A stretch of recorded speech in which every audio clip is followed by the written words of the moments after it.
అందరికీ జై హింద్, జై భారత్. నరేంద్ర మోదీ ఎవరు ఒప్పుకున్నా ఒప్పుకోకపోయినా అతను కారణ జన్ముడే.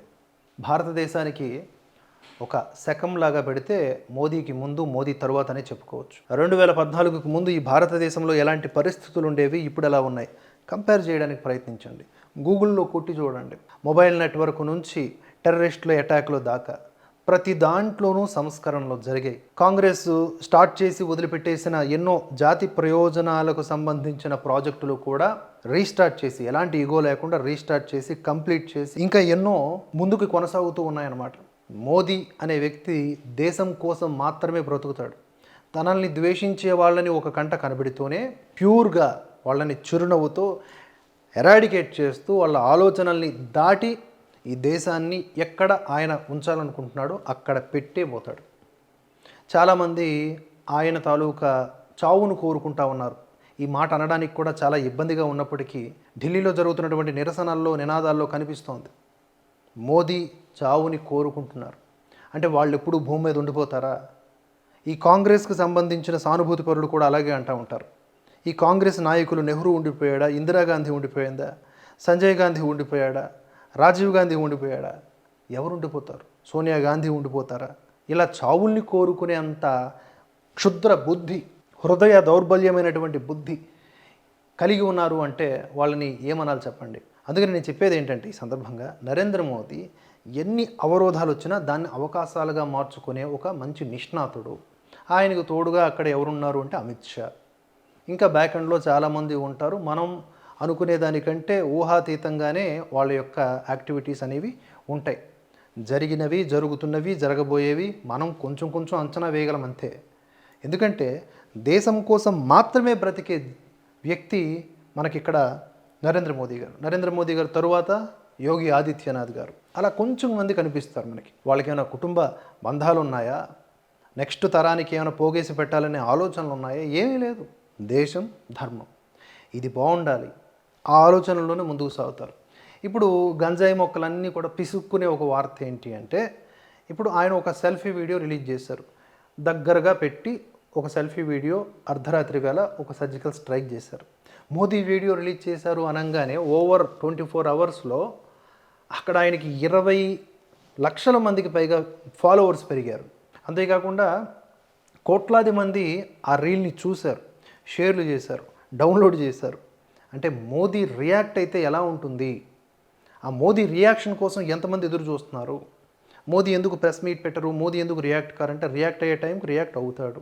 కొన్ని సందర్భాల్లో ఆయన నిదానంగా రెస్పాండ్ అయ్యే తీరును చూసి మనకు అసహనం కలగవచ్చు. కానీ దేశం కోసం మాత్రమే ఆలోచించే వ్యక్తి మనకంటే ఎక్కువే కదా ఆలోచిస్తాడు.